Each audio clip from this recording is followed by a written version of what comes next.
மானங்கட்ட அடிமை எடப்பாடி பழனிசாமி இன்றைக்கி பத்திரிக்கையாளர் சந்திக்கும் போது சொல்கிறாரு, எங்கள் கூட்டணி வலுவாக தான் இருக்குது, திமுக கூட்டணியில் தான் அவங்க பேசிக்கிட்டு இருக்காங்க காங்கிரஸ் அப்படின்னு. நாங்கள் யாரையும் விட்டுறக்கூடாதுன்னு நினைக்கிறோம்.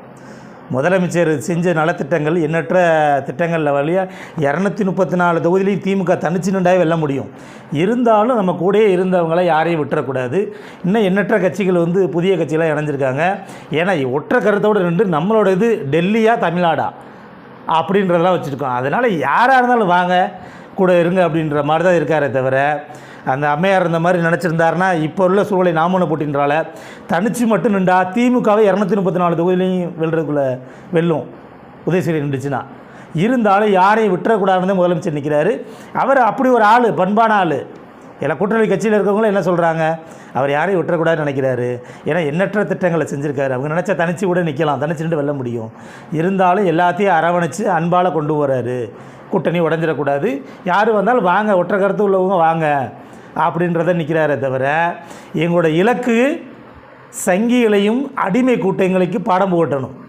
தமிழக மக்களுக்கு நீங்கள் செஞ்ச கேடுகட்ட இதுகள்லாம் இந்த 4.5 வருஷத்தில் இருக்க அடிமை எடப்பாடி பழனிசாமியாக இருக்கட்டும், இந்த 15 வருஷமாக மோடி தமிழ்நாட்டுக்கு என்னென்ன செஞ்சுருக்காரு மக்களை பார்த்தா தெரியும். அவர் வந்தோடனே 15 லட்சம் வங்கி கணக்கில் போடுறோம்னாரு. இன்றைக்கி கூட முதலமைச்சர் வங்கி கணக்கில் போட்டிருக்காரு. மாற்றுத்திறனாளி இந்த வயது முதிர்ந்தவர்களுக்கெல்லாம் அந்த ஊக்கத்தை கொடுக்குற 2000 கொடுத்துருக்காரு. ஆனால் ஒவ்வொன்றும் பார்த்து செய்கிறார். ஆனால் மோடி சொன்னதை செஞ்சார். அவர் எல்லார் கணக்குலையும் வங்கி கணக்குலையும் 15 லட்சம் போடுறோம்னாரு, போட்டாரா? அதனால் அடிமை எடப்பாடி பழனிசாமியிலே நீங்கள் போய் ஏதோ கூட்டணி பற்றி பேசினா கூட அமித்ஷாட்டையும் பேசுகிறீங்க. எங்கள் கூட்டணியில் யாராக இருந்தாலும் பார்க்குறதுக்கு முதலமைச்சரை பார்க்க தானே வராங்க. நாங்கள் எதுவும் டெல்லியில் போய் காங்கிரஸ்கிட்ட பேசலை. இல்லை, எங்களை தெரிஞ்சு வராங்க. நாங்கள் இவ்வளோ கொடுப்போம், மற்ற கட்சிகள் இருக்குது, இவ்வளோ கொடுக்குறான்றது முதலமைச்சர் பேசுகிறாரு. அதுக்கு என்ன பிரச்சனை? யார் மற்றவங்களை யாரும் வெளியே பேசுகிறாங்களா? பார்க்கத்தானே போகிறாங்க. 2 மாதத்தில் முடிவு தெரிஞ்சிடும்ல, என்ன வெல்றோமா எப்படி இருக்கோம்ட்டு. நீங்கள் அதுக்கு எங்கிட்ட நீங்கள் என்ன பேட்டி கொடுக்கணுமோ கூட முன்னாடி சொல்லியிருக்கேன். பார்க்கத்தையும் போகிறோம்.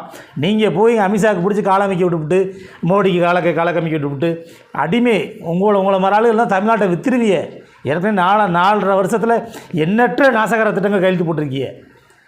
இதுவே கிட்டத்தட்ட 40 வருஷம் பின்னோக்கி போயிடுச்சு தமிழ்நாடு.